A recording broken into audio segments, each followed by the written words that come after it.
তো hey guys, চলে এসেছি নতুন একটা ভিডিও নিয়ে। তো লেটস স্টার্ট। দেখতে পাচ্ছ আমার হাতে দুটো পার্সেল আছে। ঢিকাস পার্সেল দুটো রেখে দিলাম।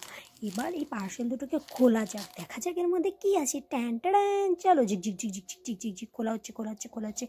ওয়াও, এর মধ্যে এত সুন্দর দুটো ড্রেস! আমি কখনো ভাবতেই পারিনি এত সুন্দর সুন্দর দুটো ড্রেস এই পার্সেলগুলোর মধ্যে রয়েছে। Wow, so nice. কোন ড্রেসটা সব থেকে বেশি ভালো লাগছে তোমাদের কমেন্ট করে জানি। দুটো ড্রেস দেখে আমাদের মন তো পুরো আনন্দে পুলকিত হয়ে উঠেছিল। আর এই দুটো ড্রেস আমার সোনার উপর ট্রায়াল দেওয়ার মন ইচ্ছে করলো। সোনাকে পেয়েও গেলাম, ওর ওপর লাল ড্রেসটা পরিয়ে দেখলাম ওকে খুব সুন্দর লাগছিল। বদমাসটা দুষ্টুমি করছিল, আমার বোন ওকে দুহাত দিয়ে শক্ত করে ধরেছিল, কিন্তু তাও কথা শুনছিল না, এতই দুষ্টুমি করছিল। শেষ পর্যন্ত আমি বললাম তুই ছাড়, তুই পারবি না, মাকে দি। মা ওকে ধরেছিল আর আমি নিচ থেকে ভিডিওটা করলাম। ভিডিওটা আরম্ভ করতেই দেখা গেল কি সাইড থেকে প্যান নিয়ে চলে এসেছি। এই সর, ভিডিও করছি কোথা থেকে চলে আসে জানে না কিছু।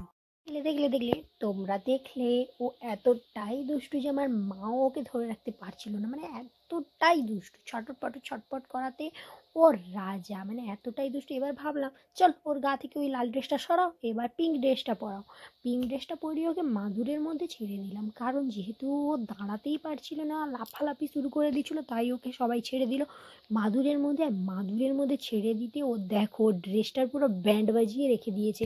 তারপর আমার চোখ গেল ওর মুখের দিকে। ও জিভ দিয়ে কি করছিল, চুস করে কি নাকের মালগুলো মুখে আনছিল। না, নাক তো পুরো পরিষ্কার। তারপর আমি ক্যামেরা নিয়ে একটু ক্যালি করতে এলাম। এই দেখো নিচ থেকে তুলছি।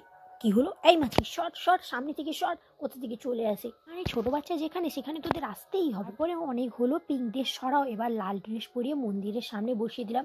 না, তোমরা কি ভাবছো আবার এই পিঙ্ক ড্রেসটা খুলে লাল ড্রেসটা পরিয়েছি? কখনোই না। এটা যখন লাল ড্রেসটা পরিয়েছিলাম তখনই এই ভিডিওটা তুলে রেখেছিলাম, পরে অ্যাড করে দিলাম, ঠিক আছে। তারপরে ওকে মন্দিরের ওপর ছেড়ে দিলাম। আর ও দেখো ধূপদানি আর প্রদীপ নিয়ে কি দিব্যি খেলা করছে, কত আনন্দেই না রয়েছে। চলো দেখে নেওয়া যাবো কিরকম খেলছে।